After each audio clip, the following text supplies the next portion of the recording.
de organización antes de daros la palabra. Como vamos a tener solo 5 minutos para presentar nuestros trabajos, si presentáis, si tenéis presentación de PowerPoint o alguna similar, podéis compartir vosotros mismos la pantalla. Cuando estemos ya sobre el tiempo, pues yo levantaré mi mano, ¿vale? Que creo que os sale la notificación a todos para que sepáis que, pues bueno, que vamos sobre el tiempo. Pues sin extenderme más, doy la palabra en primer lugar a la profesora Celia Prado García. Ella es profesora del área de Derecho Civil de la Universidad de Córdoba y su intervención lleva por título La reforma civil en materia de discapacidad a través de metodologías de aprendizaje-servicio. Tienes la palabra, Celia.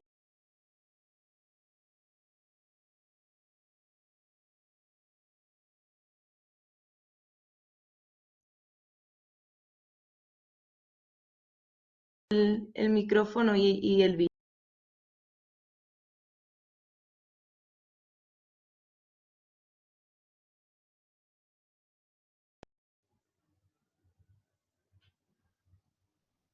¿Se me escucha ahora?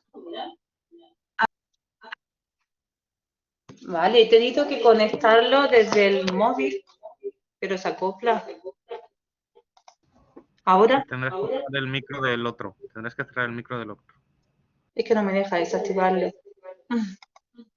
Y encima he pedido que me dejara en la primera, perdona. Voy a salir de esta sesión y la hago con el móvil. ¿Vale? Ya te he silenciado, Celia, de la otra. Creo que no se acopla ahora. Ahora sí, ¿no? Desde el móvil. Venga, perdonad, disculpadme. Ahora creo que ya he conseguido las dos cosas. No sé por qué se ha desacoplado el móvil del micrófono de la cámara del ordenador.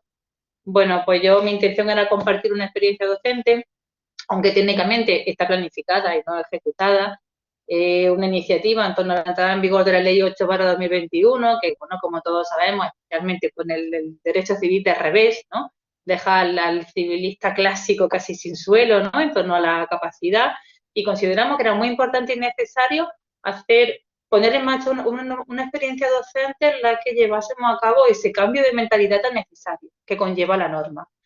Está siendo una adaptación muy compleja para los operadores jurídicos y creo que teníamos una responsabilidad también desde las universidades, porque teníamos que adaptar nuestra normativa interna a un tratado internacional que nos mostraba la discapacidad desde el marco de los derechos humanos, algo que no habíamos trabajado nosotros, ¿no? Que quizás nos costaba a los estados con una base romanista entenderla y aplicarla.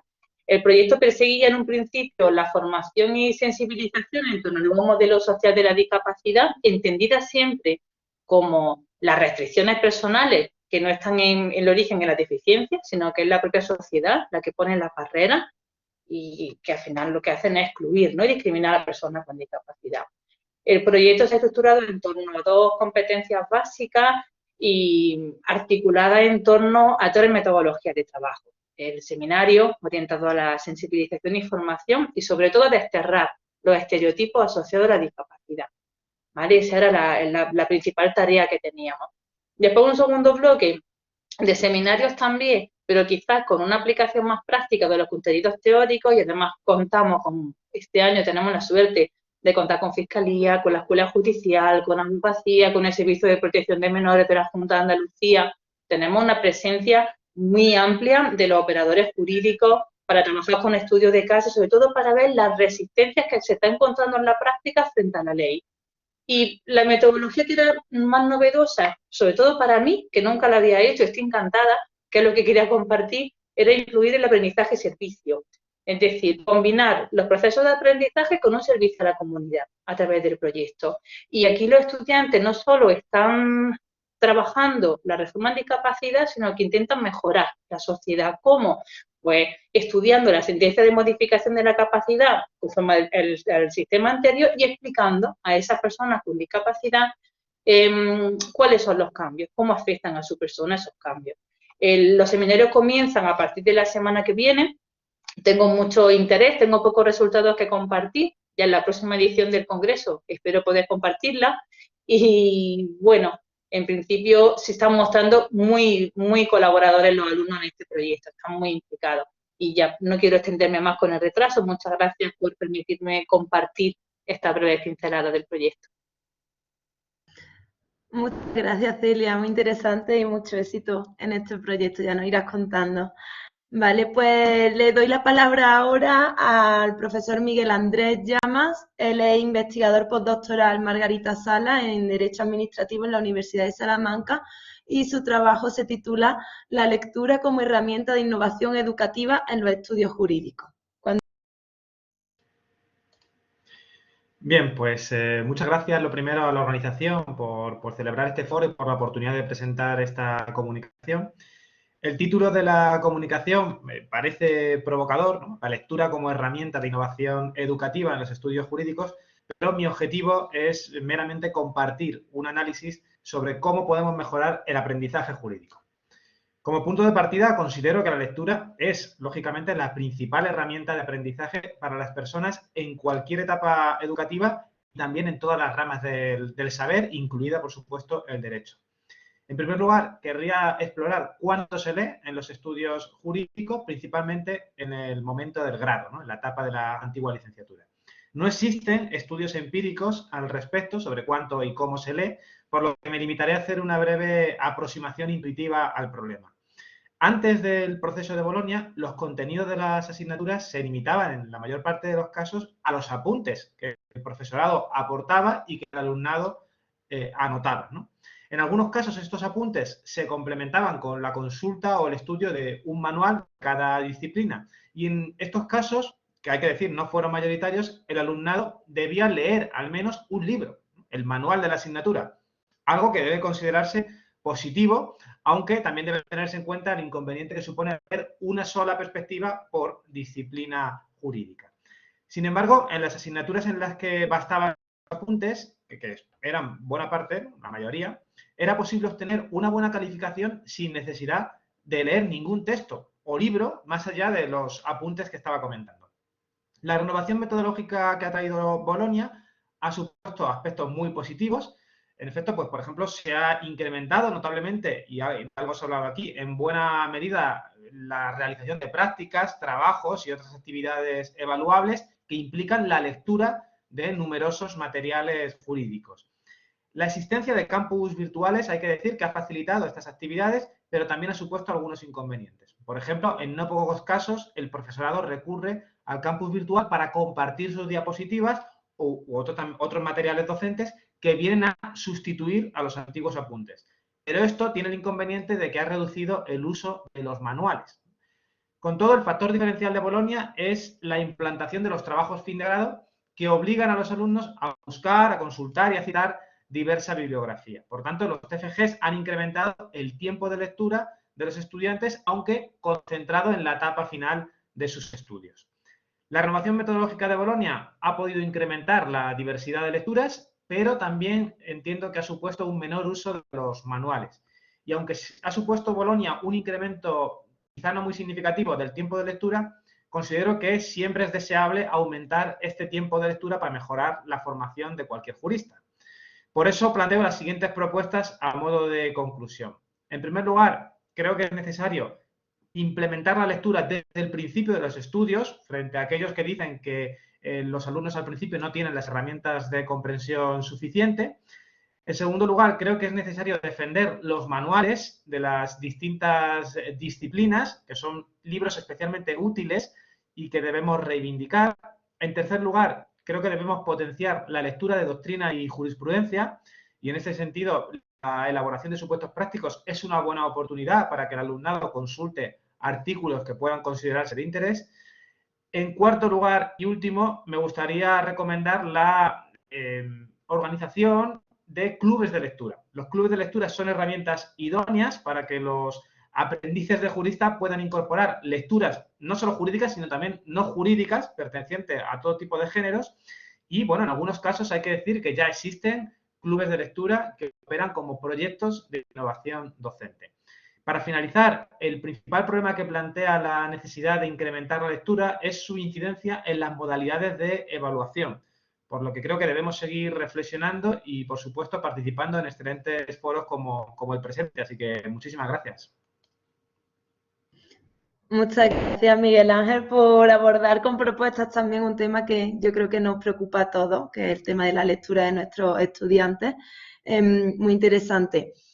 Continúa su exposición María Gómez Santos. Ella es profesora ayudante doctora de Derecho Mercantil en la Universidad de Salamanca y el título de su trabajo es Derecho de Sociedades para alumnos de Administración y Dirección de Empresas, gamificación como método de enseñanza activa. Cuando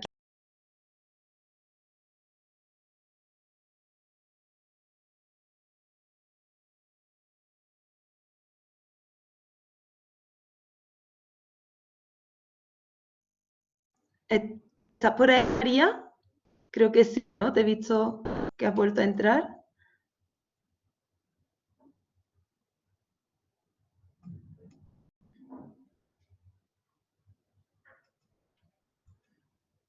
¿Me oye? Sí, se te oye, Estefano. Perdón. Así, perfecto. Y no sé, como no se escuchaba antes, no sé si es...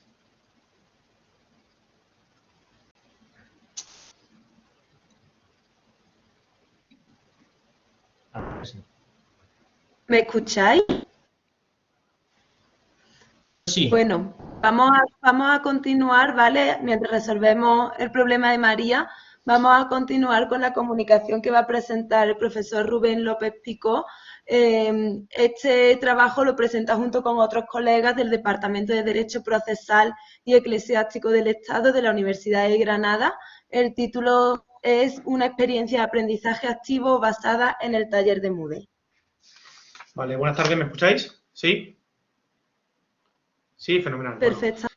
Muy buenas tardes a todos. Como no, me gustaría comenzar mi intervención, evidentemente, reconociendo todo el trabajo realizado por el profesor Jorge Castellanos para poner en marcha ya este 5º Congreso Internacional de Derecho a la Educación, la innovación docente y la mejora educativa. Y también, como no, agradecerle la invitación a participar en el mismo mediante la presentación y la defensa de esta muy breve comunicación para ajustarme de verdad al tiempo de intervención.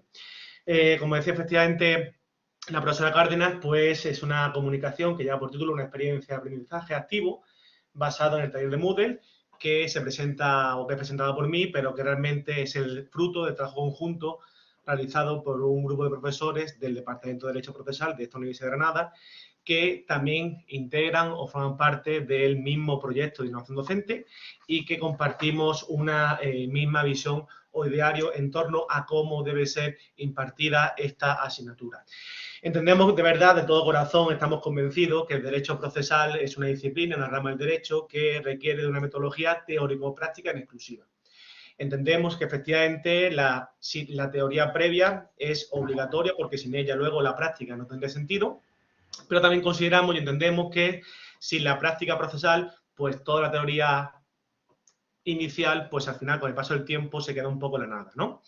En este sentido, nosotros ya antes de la pandemia, pues aplicamos una metodología de carácter teórico-práctico donde dedicamos una serie de sesiones a la formación teórica, pero luego sí incidíamos muchísimo y dedicábamos mucho tiempo de la asignatura a la parte de la formación práctica. Esencialmente, ¿qué? Desde el punto de vista procesal, a la redacción de escritos procesales, ¿vale? Es imposible, no podemos entender que los alumnos salgan de la Facultad de Derecho sin redactar ningún escrito procesal, sin redactar ninguna demanda, ninguna denuncia, ninguna oposición a la ejecución, ningún requerimiento de pago. Era imposible. En este sentido, pues efectivamente nosotros dedicamos la gran mayoría de tiempo pues a la redacción de esos escritos procesales. Y después, en la medida posible, lo combinamos con la participación en clase de diferentes profesionales para que aportasen su visión más práctica. Y luego, pues, el desarrollo de alguna que otra simulación judicial y arbitral en la sala de vista de la Facultad de Derecho de la Universidad de Granada, que está pensada y dotada para ello. Pero claro, de repente llega la pandemia y en esas primeras sesiones de Google Meet, que ahora forman parte de nuestra vida cotidiana, pero que hace 2 años parecía como si estuviésemos en la NASA, ¿no? Pues surge la pregunta de ¿qué hacemos ahora, no? De repente hemos pasado de la presencialidad absoluta a la virtualidad, ¿no? Al entorno virtual. ¿Qué hacemos ahora, no? Como decía algún profesor, ¿qué hacemos ahora? Y entonces, pues, algunos surgieron o propusieron la idea de, mira, durante la etapa de la pandemia, pues aplicamos la metodología, digamos, más tradicional, más clásica, que es la teórica, y se acabó. En este sentido, gracias a los cursos de formación del PDI, pues los profesores, digamos, más jóvenes, ¿no?, con menos formación, también de hecho de otro modo, pues dijimos, no. La metodología teórico-práctica hay que mantenerla porque es la esencia de la enseñanza y aprendizaje del derecho procesal. Y por tanto hay que buscar una herramienta que nos permita llevar toda esa metodología teórico-práctica al ámbito virtual. ¿Cómo lo hicimos? A través de nuestro propio Moodle de la Universidad de Granada, que se denomina Prado. Dentro del Prado de la Universidad de Granada hay una herramienta que específica para el ámbito de ciencia jurídica, se llama Taller, ¿no? Claro, hasta que no vino la pandemia, todo el mundo desconocíamos esta herramienta Taller.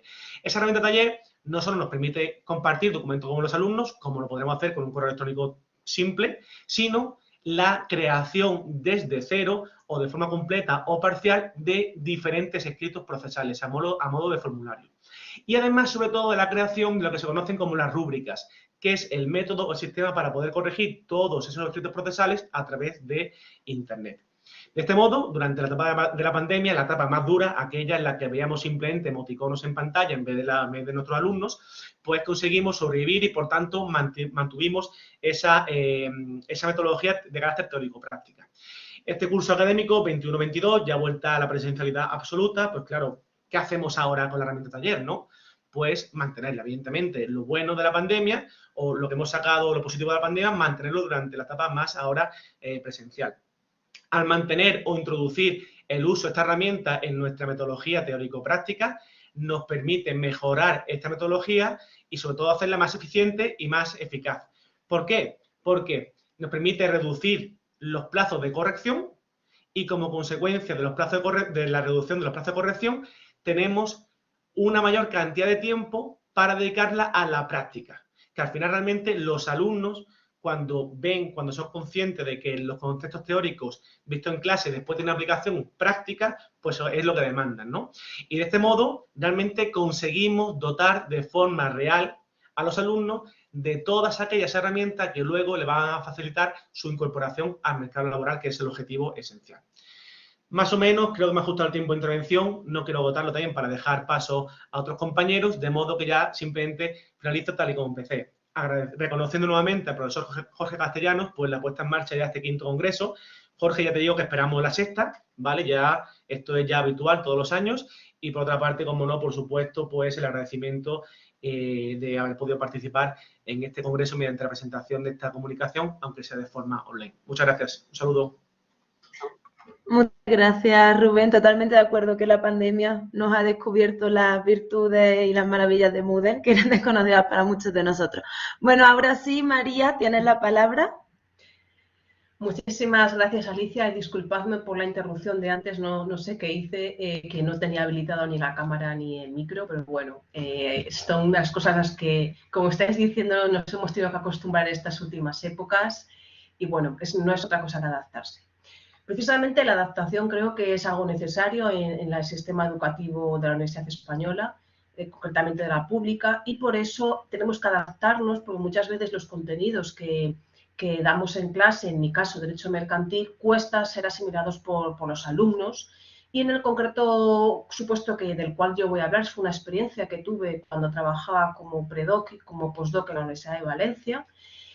Bueno, pues cómo hacer llegar, cómo transmitir con mayor facilidad algunos conocimientos y algunos conceptos que son bastante pesados en Derecho Mercantil a alumnos que concretamente no cursan un curso en Derecho, es decir, alumnos cuya predisposición al lenguaje jurídico, a la técnica jurídica, pues no es muy grande y hay que motivarles de otra manera.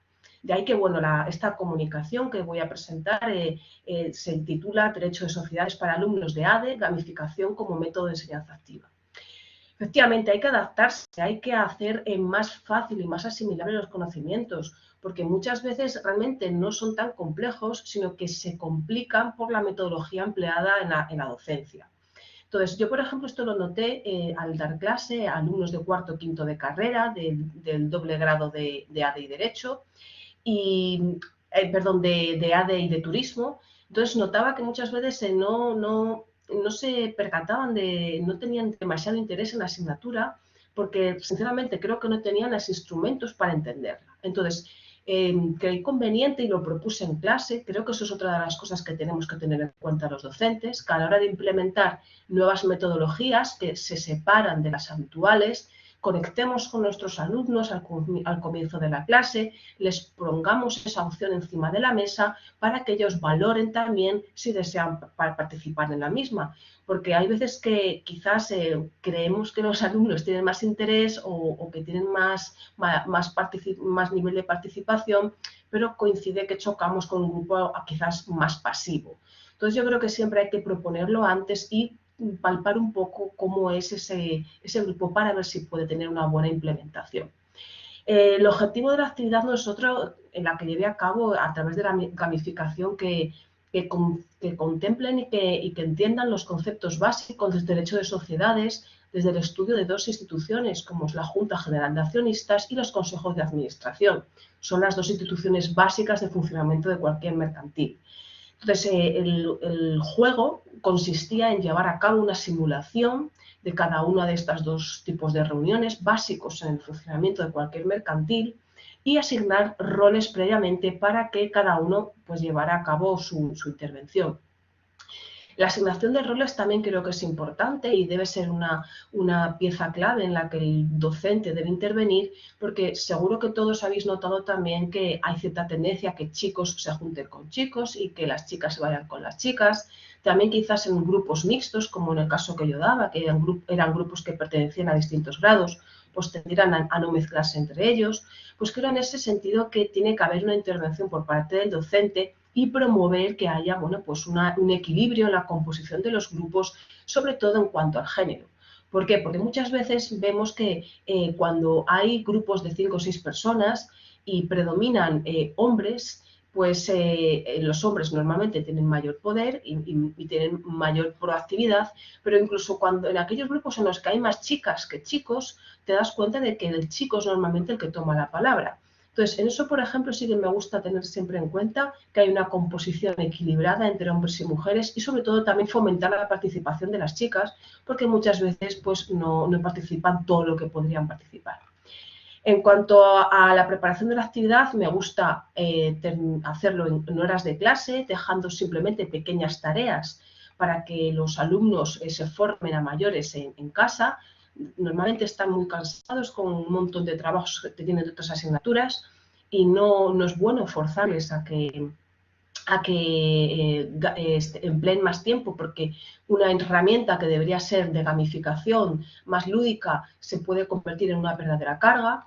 Y entonces, pues normalmente lo hacemos en clase y la verdad que siempre ha tenido muy buena acogida por los dos estudiantes. Ya para terminar, sí que creo que es importantísimo, tanto en esta experiencia que tuve yo docente como en cualquier otra, que haya un mínimo de feedback por parte de los estudiantes al terminar la actividad.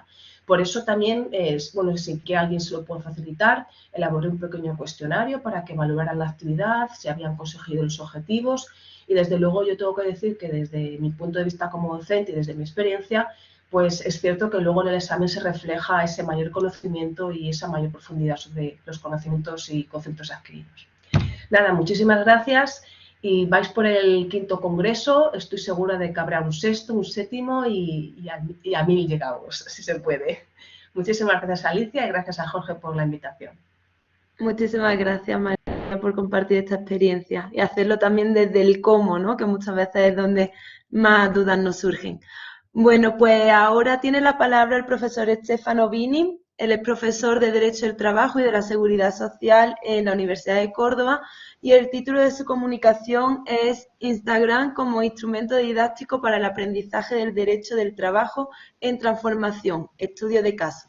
Cuando quiera, Stefano.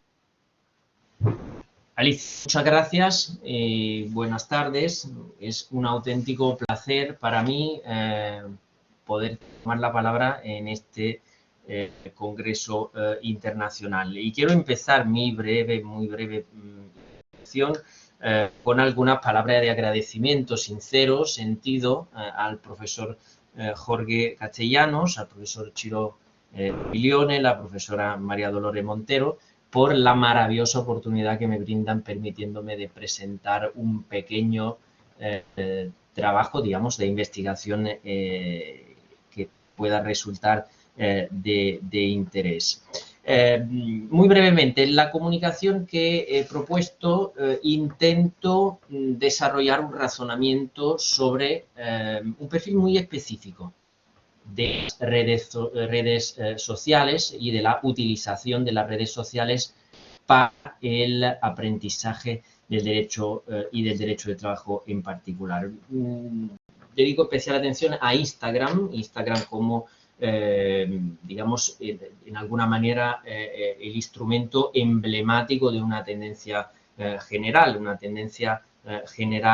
hacia un modelo social que el filósofo francés Guy Debord define como una sociedad del espectáculo, una sociedad en la que la comunicación inmediata, la comunicación rápida, la comunicación directa, expresa una capacidad de comunicación y de contacto que se basa precisamente en la representación visiva por imágenes y he intentado desarrollar este razonamiento a partir de una pregunta, a partir de una cuestión específica. ¿Podemos utilizar estos instrumentos y las redes sociales en general e Instagram en particular para ofrecer un apoyo que sea gráfico visual, de interés, de utilidad, para facilitar, para integrar la enseñanza y el aprendizaje del derecho y especialmente del derecho del trabajo? Brevemente, intento presentar también el resultado de una investigación que a partir del 2018 sigue activa, un estudio de caso, Il Café del Lavoro, es un proyecto de innovación docente y tercera misión que he realmente ideado, dibujado y que sigue siendo activo cuando era profesor en una universidad italiana y sigue siéndolo ahora que estoy con mucho orgullo, con mucho entusiasmo aquí en España. ¿Qué es el Café del Lavoro en pocas palabras? Se trata de un sistema de actualización semanal sobre las últimas novedades jurisprudenciales del modelo social del Tribunal Supremo Italiano, un proyecto animado por un doble propósito, digamos, formativo, versante docente, y el perfil informativo. Se basa, por lo tanto, en la sistemática utilización de la dimensión visual con una gráfica, con una dimensión visual específica, muy reconocible, Facebook y de Instagram, utilizando esta plataforma para la actualización semanal y para ofrecer pista de reflexión también para el debate y para la participación activa en aula. Por lo tanto, se propone una cita fija todos los lunes por la mañana a las 9. De estos dos canales de comunicación son canales que están configurados de modo que se permita también la mensurabilidad, el seguimiento de las interacciones, de los comentarios. Los canales son los míos, es un trabajo que quiero desarrollar, repito, con una vinculación muy fuerte a la actividad docente. En la comunicación, a la que remito por razones de tiempo, presento los resultados de esta actividad, una actividad que, bueno, puedo decir que representa una experiencia bastante positiva, como demuestra la calidad acogida manifestada tanto online como offline y que llevó incluso a registrar la marca El Café del Lavoro, así como llevó a la publicación de un volumen que recoge las distintas aportaciones. Pero quiero terminar con la última parte de la comunicación, es decir, la parte en la que efectivamente intento defender mi tesis sobre el interés que estas redes sociales presentan en términos de integración de una metodología docente tradicional, sobre todo enfocando la atención sobre la dimensión visual de la red social como instrumento de innovación docente para generar interés sobre la evolución y sobre la innovación de un derecho que es en evolución, el derecho del trabajo. Ahora habla de digitalización, de algoritmos, de inteligencia artificial, todo tema a lo que me dedico con mucho interés y por lo tanto quizá esta es un poquito la tesis en pocas palabras. Efectivamente, la dimensión visual de las redes sociales sin generar un fenómeno de deslocalización de la docencia. No es este el espíritu del proyecto, pero sí puede facilitar este cambio, digamos, de paso, este cambio metodológico hacia una evolución que pueda generar interés, que pueda generar curiosidad, que pueda generar una participación activa del alumnado y al mismo tiempo, con una lógica inclusiva, democrática, generar también interés en la ciudadanía y en la gente que no es en una dimensión docente, pero sí conjugando dimensión formativa y dimensión informativa, efectivamente puede tener interés en conocer estas nuevas fronteras del derecho del trabajo. Y por tanto, esta es un poquito la estructura de la comunicación, y sin añadir otras palabras, reitero con muchísimo gusto los agradecimientos de todo corazón por la oportunidad maravillosa que me han dado. Muchas gracias, Alicia. Muchas gracias, Estefano. La verdad es que la experiencia yo ya la he podido cotillear, como decimos, y es súper interesante como una red social, ¿no?, en la que al final estamos mucho, pues puede pues tener estos fines, ¿no?, también académicos. Muchísimas gracias, Estefano. Ahora tiene la palabra la profesora Ágata Serrano. Ella es investigadora postdoctoral García Pelayo en el Centro de Estudios Políticos y Constitucionales de Madrid, y el título de su trabajo es Enseñar el respeto de los derechos humanos a través de la innovación docente. Cuando quiera. Muchas gracias, Alicia. Buenas noches a todos.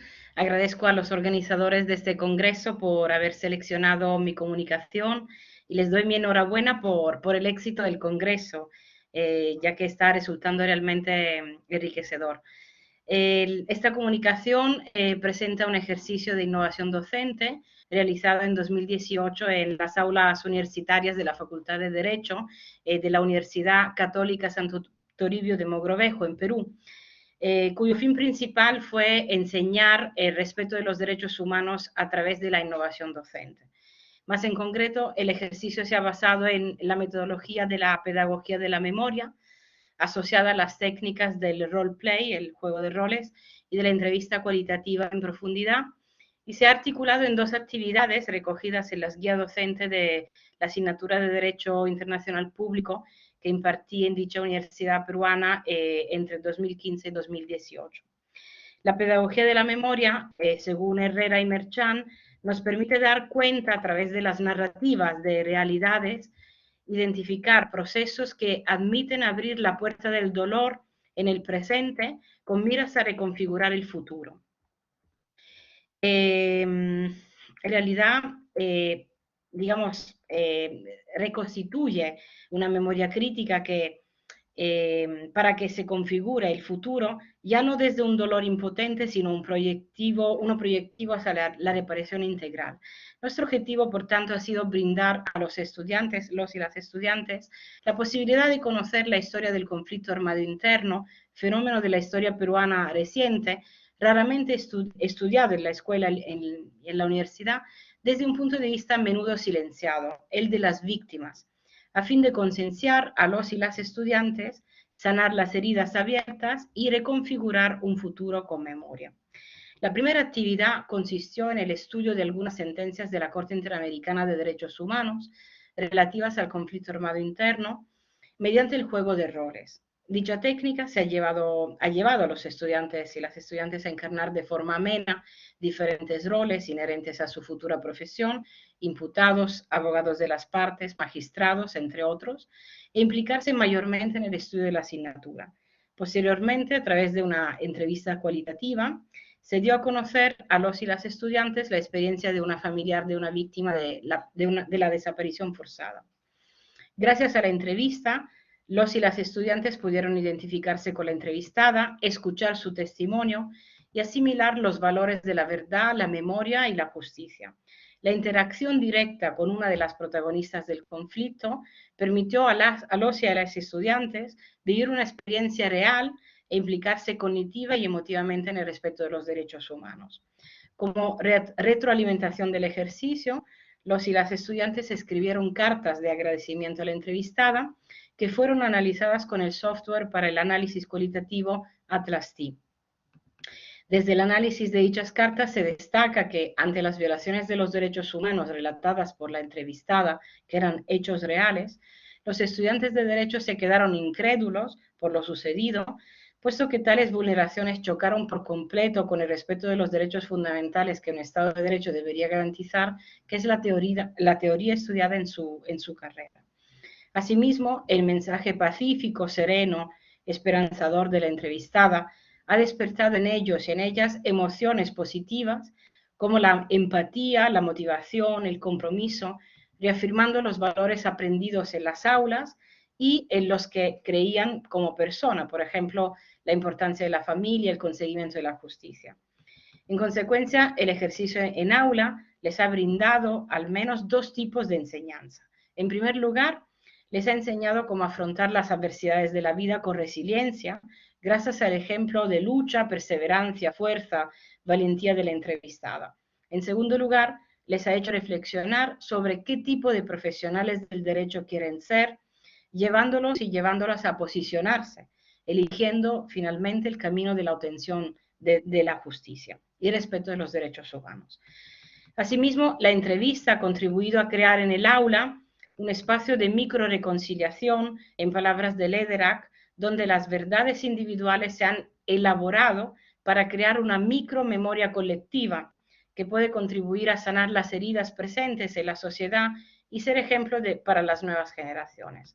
En conclusión, el ejercicio de innovación docente ha confirmado que las aulas universitarias son el espacio donde, mediante la pedagogía de la memoria, sí se puede forjar una memoria inclusiva de lo ocurrido.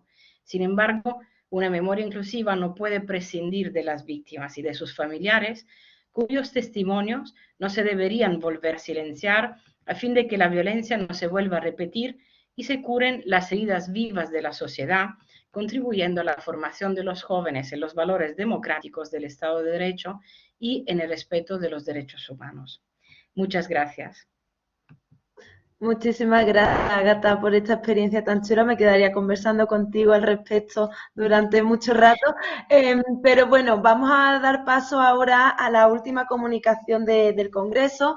Esta estará a cargo de Juan Francisco Rodríguez Ayuso. Él es profesor, coordinador académico del Máster Universitario en Protección de Datos y profesor en la Universidad Internacional de La Rioja.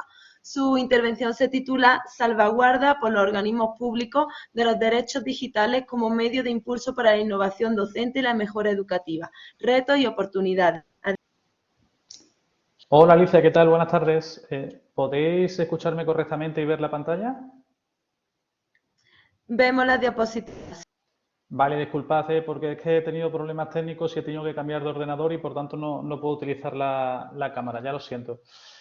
Nada, en mi caso, ante todo, y con independencia de las dificultades que tengo, sobre todo con el tema este de la cámara que comentaba, sí que quería, pues eso, el agradecer a los promotores y a los organizadores del Congreso, especialmente a Jorge y también a ti, Alicia, por coordinar la mesa, pues la invitación a participar y también aprovecho pues para saludar a todos los compañeros, a los que conozco, a algunos de ellos, especialmente a Rubén, por cierto, con el que tuve ocasión de participar en Bolonia y en lo que es un placer, pues eso, intervenir y coincidir en este tipo de eventos. Mi ponencia versará efectivamente sobre la salvaguarda de estos derechos digitales y en especial, digamos, en el impulso de medidas, digamos, innovadoras en materia de privacidad dentro de un proyecto de innovación docente que coordino dentro de la Universidad Internacional de La Rioja y básicamente la finalidad que perseguimos es pues, fomentar la participación y la interacción de los alumnos, entre ellos y con el profesor, como medio imprescindible para conseguir esa protección de la privacidad. Para ello se ha elaborado básicamente un compendio de material didáctico eminentemente práctico, ya resuelto y analizado, con el que trabajar en el aula virtual y en la herramienta dentro de la asignatura de Derechos del Ciudadano y Obligaciones del Responsable, que sirve como complemento, digamos, al material teórico del que disponen los alumnos y les permite conocer cómo se aplica pues este sector normativo en la realidad práctica de empresas y de despachos profesionales, con el fin de pues, conseguir solventar problemas prácticos trasladando soluciones, digamos, teórico-normativas a la realidad. Aquí los casos prácticos que se han elaborado se abordan en cada una de las sesiones virtuales junto con la explicación de los aspectos teóricos más relevantes de la materia, con el fin de proporcionar, digamos, al alumno una visión global, completa e integrada. Y en este sentido, los objetivos básicamente son tres. Por un lado, el de confeccionar unas directrices comunes, podríamos decir mínimas, para las distintas lecciones de esa asignatura, donde el responsable del proyecto, que es, por cierto, el actual profesor de la asignatura, pues elige los casos prácticos con los que trabajar en el aula, esquematiza la respuesta jurídica proporcionada por el sector a los supuestos de hecho y explica e interpreta, tanto crítica como doctrinal y jurisprudencialmente, esos supuestos y la resolución adoptada en relación a los mismos. También se persigue el poner a disposición del alumno el compendio de casos analizados por el equipo, divididos según los temas para que se puedan trabajar con ellos desde el primer día. Y también, en tercer lugar, el implementar el sistema de casos, explicando, digamos, junto a los aspectos teóricos básicos, la solución práctica y actualizada dada a ese supuesto en el sector, motivando, digamos, al alumno a un debate en directo con los demás compañeros y con el profesor y fomentando, en consecuencia, el pensamiento crítico, a la vez que haciéndoles asimilar el funcionamiento real de la jurisdicción en materia de privacidad y de protección de datos personales.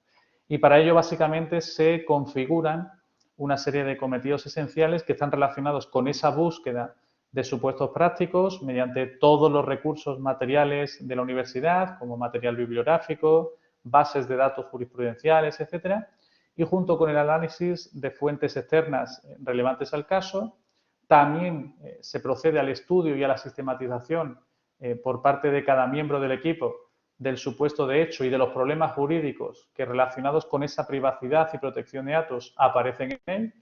Se analiza y esquematiza por cada integrante del proyecto de innovación el supuesto de hecho planteado desde una perspectiva crítica y doctrinal que resulte propia, digamos, y enriquecedora. Y, por último, se produce una aplicación práctica con ese material docente elaborado en el aula y en directo, pues propiciando esa generación de un debate argumentativo, colaborativo y colectivo que haga posible que los estudiantes desarrollen un juicio crítico, autónomo y reflexivo sobre el supuesto de hecho, asimilen también las respuestas jurídicas proporcionadas al mismo pues, desde una perspectiva práctica y adquieran también e interioricen un modelo de trabajo que les permita desenvolverse con seguridad en su futuro, tanto académico como profesional en su caso. En principio ese es el esquema un poco general de lo que se persigue. Lo dejo aquí, más que nada porque tampoco contamos con mucho más tiempo, pero reitero mi agradecimiento a Jorge, a Alicia y mi saludo a todos los demás compañeros. Muchísimas gracias. Pues muchísimas gracias, Juan Francisco.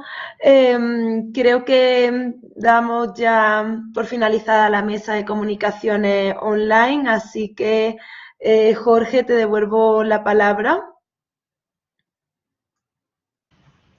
Muchísimas gracias, Alicia, que ya les decía en el chat que trasladaba los aplausos. ¿Se me escucha bien, Alicia?